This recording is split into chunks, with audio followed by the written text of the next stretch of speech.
Now, talking about testifiers, home and abroad, we have an important testifier.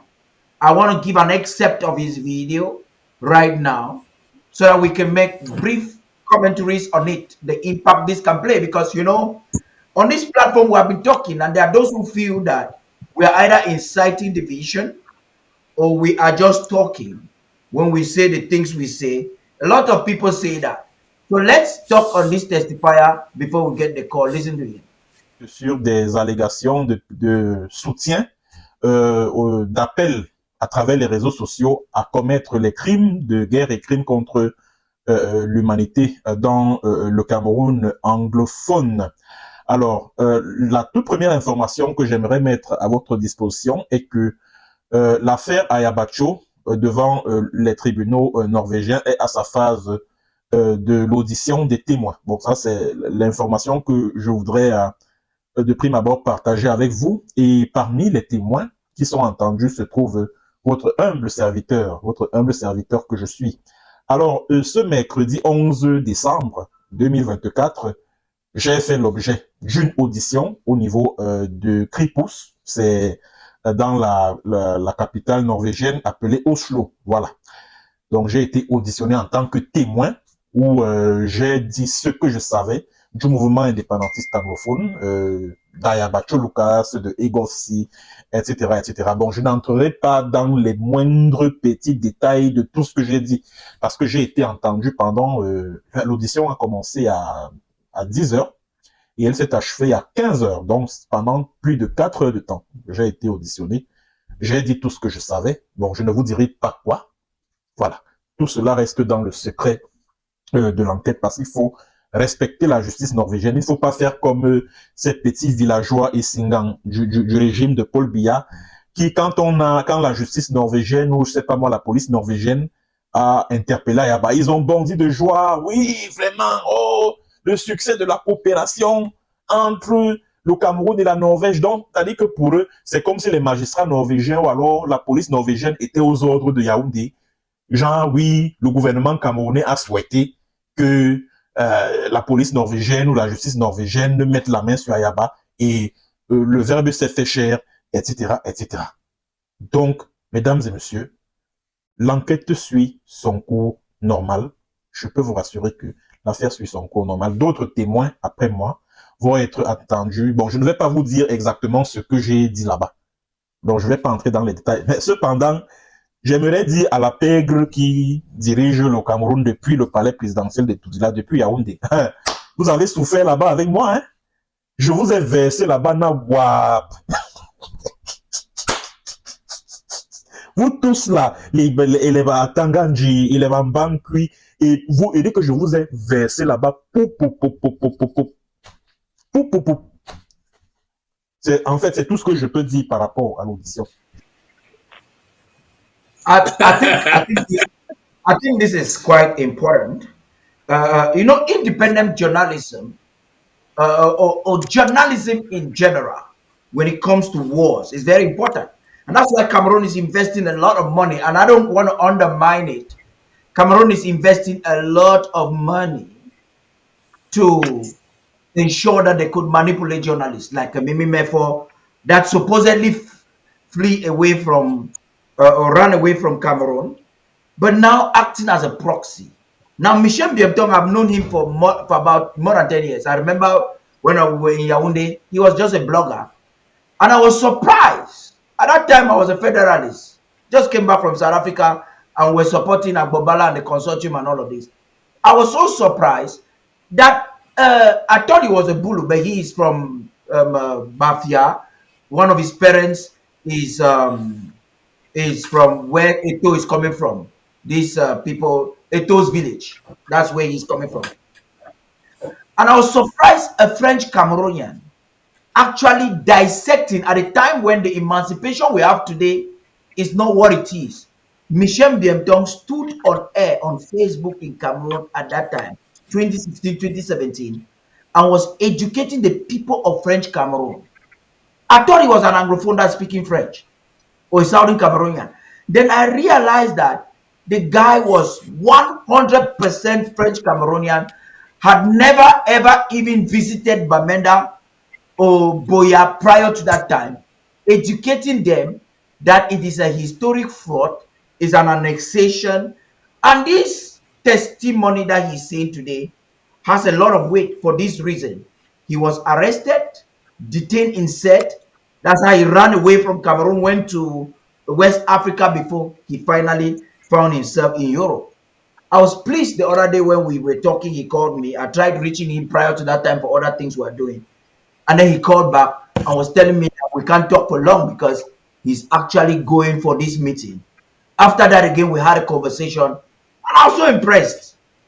But we have Let me so-called finish. Anglophone journalists that are unable for Hansen. He has just taken asylum in Switzerland. They cannot be so credible enough to even speak.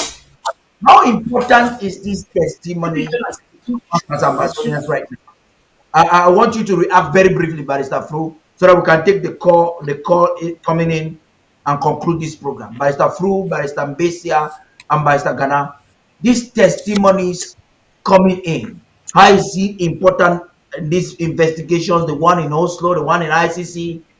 You have known his reports. So probably they would have listened to his reports and them like, man, come and talk to us one on one. If this is not just social media trolling, come and talk to us. Barrister Fu, please talk to us. Yes, I think it is very, very important. His testimony is very, very important. And you know that Ayabacho has committed uh, crimes against humanity, war crimes, by executing extrajudicial executions in Ambazonia. He has killed a lot of our people. I take the case of the two big massacres he committed in Guzang. The one that he killed 6 of our restoration forces, as they were called then, and then the 2 young men that he executed in Guzang Market Square. And not only that, he has been known to have cut people's heads, ordered people's heads to be cut. He killed General Ivo, and he has been kidnapping our people and taking ransom. So this young man's testimony is going to help. Even the case in ICC, I will not be surprised, Paddy.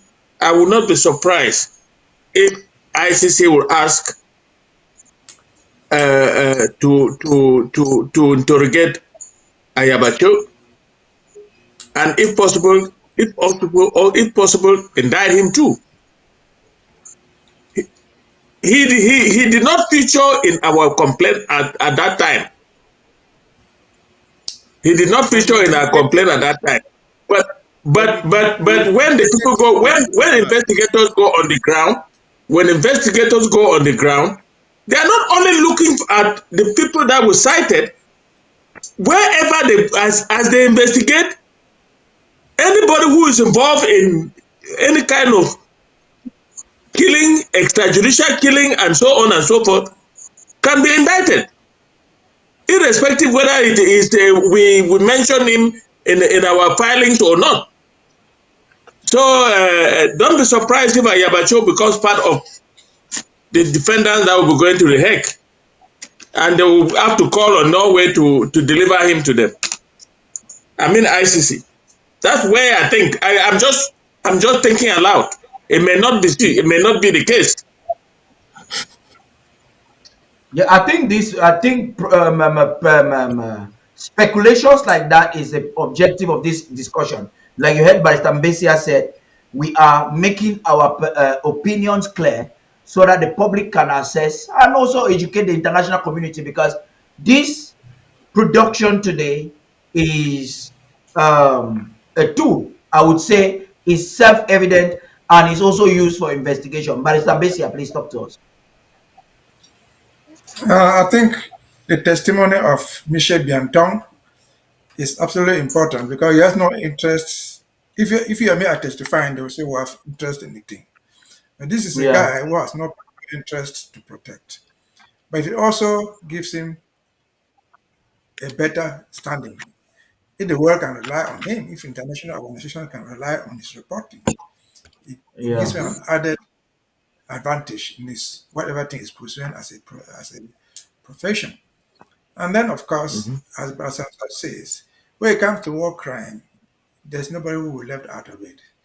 The father who made the Yeah. complaint, if any of us is involved, they are going to be spared. Now, when they go out for investigations, everybody is at risk. A good example, for example, is what happened in the Cote d'Ivoire. In the Cote d'Ivoire was never a party to the ICC. But Bagbo, Laurent Gbagbo was president. He wrote to them and invited them to come investigate uh, the rebels. And then they came at the end of the day, at the close of the day, who are those who were indicted? Bagbo himself, his wife, and others. So the net is open for everybody. The good thing we have that we know is that our own ASAs are not yet involved, at least not to the best of our knowledge. They are not Yeah. Yeah. involved in the stuff. And so we can only encourage them that everybody should know that even war has its own rules. If you violate the rules of war, you become a criminal. And then, of course, we say Michel Biem Tong is doing a good job. Many others will be called. If it's called now, it is in the case of Cho Yaba. But the case of Cho Yaba is interrelated with the Ambazonian struggle. So it just shows that the world is noticing what is going on. Yeah. So we can only say thank you for your good job and Yeah. encourage our people, those who have been contacted, as I already said, to come forward with any evidence that they have that directly links any person that they know to the war Yeah. crimes that you are alleging. I actually That will think only that Ambazonians should applaud you people, the lawyers, a lot for proactively, way ahead of time, taking measures to ensure that we prosecute our self-defense initiative legally as referenced by the Geneva Convention. Barrister Ghana, I'm coming to you. This testimony on behalf of Ambazonia, what impact do you think it can make in the proceedings, the one in Oslo, the one in the ICC in The Hague? How can it change the dynamics? Again, just to comment about that evidence that was being, or the testimony that has been provided by Michel Biem Tong there. Some of the richest evidence you can have in any trial or in any complaint is evidence that is direct, is evidence that is uncontroverted, is evidence that is Mhm. uncontradicted, and it's evidence that is not done in its own self-interest. And a lot of the evidence which is being communicated that with Monsieur Bientong fits that criterion. Now, if you look at, again, just to comment on something regarding Ayabacho, when we were putting together this complaint, he's not listed, but we had an inside debate amongst Of us course, we debated. on, on if we should list Cho Ayaba. And let me tell you why we did not list him.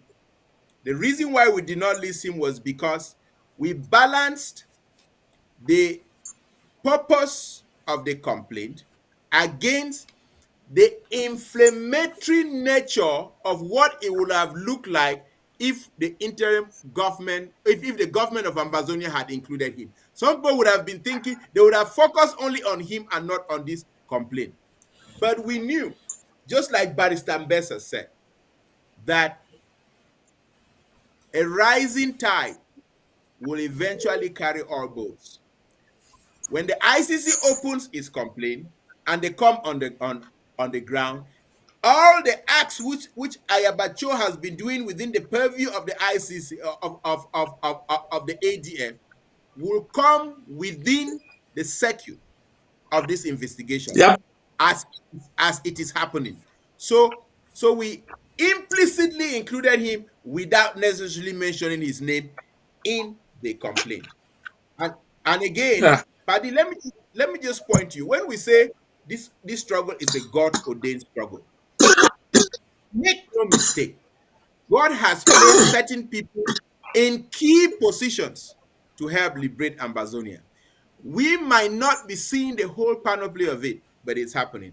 I'll even point to you, Paddy. There are a lot of things I have reflected about your own circumstance, where you are, the resources that are available to you, time, technical skills, and otherwise, and why God has put you in that unique position to be able to do what you're doing for this struggle. I'm not going to get into details because there are things that I know you and I know we don't want exposed here on this forum. But your own positioning, I have always seen it as that God ordained plan to liberate Ambazonia. So the cumulative effect of everything that is happening, this ICC complaint, our legal right towards being a sovereign people, historical factors. You look at the case of Namibia. Namibia has this, or then it was called the Southwest Africa. Southwest Africa has the same legal justification towards being a sovereign and an independent nation as Ambazonia. In fact, Southwest Africa came out of the Treaty of Versailles in 1919 and it was annexed to South Africa, but it was never part of South Africa, just like Ambazonia. And the apartheid regime in South Africa decided to claim Namibia as part of its territory, just like the government of French Cameroon, with the help of France, is pretending or trying to claim Ambazonia as part of its. And Sam Nujoma stood up under SWAPO, the Southwest Africa People's Organization, to fight Yeah, against South Africa, and eventually Namibia had its independence. So if yeah, you're looking at what is happening to Ambazonia, it's not new. But the conclusion is going to be same, just like it was for Namibia, just like it yeah. was for Eritrea, just like it was for Southern Sudan. Ambazonia is going to regain its sovereignty, and Ambazonia is going to regain its place amongst the nations of the world as an independent nation. And all of us here, including a lot of you who are listening, are tools towards this process that are going to deliver the birth pains of this nation. There's something you just said there as we take the contribution of this caller that's been waiting. There's something you said there which I want to use that.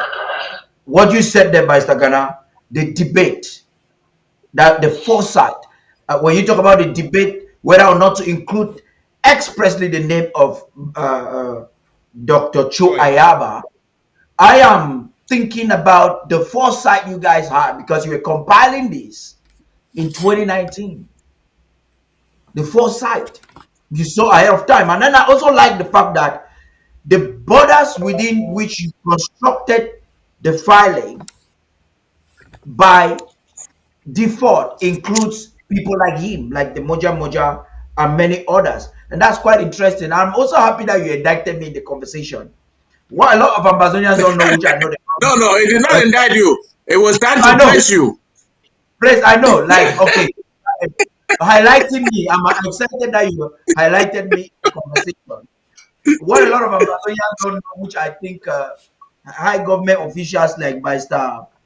Mbesia knew it since 2019, was the fact that I won a government in court because of this case. Not asylum, not asylum. Asylum was granted way by ahead of time by the UNHCR in Washington. And I was also called to testify on things like this that has to do with the human rights abuse in very high offices. And one of these days, the information will be given public. It was I've had a chance to be interviewed by the Washington Post, or is it a New York Post? How do they call that? I think yeah, the New York Post. The New York Post, yeah. Yeah, the New York Post, because of the case I won in court. Not an asylum case. The case I won was not, it was about abuse and the fact that a particular institution was not respecting the plight of the people of the Southern Cameroons. And so, advised at that time, even Barrister Mbese advised me to calm down. You know, Barrister Mbese is not that kind of a person that wants you to take pace. He kept on telling me just be patient, just be patient. Family members and people told me you can't fight the government in court. But when I got the cue from a human rights lawyer that this was a credible one, we fight the case against the government and we won it. So Ambazonia keeps winning cases everywhere, and we will just continue to win them. And this is also going to be Take a the win color. because, yes, yeah, because Take the color. justice is on our side.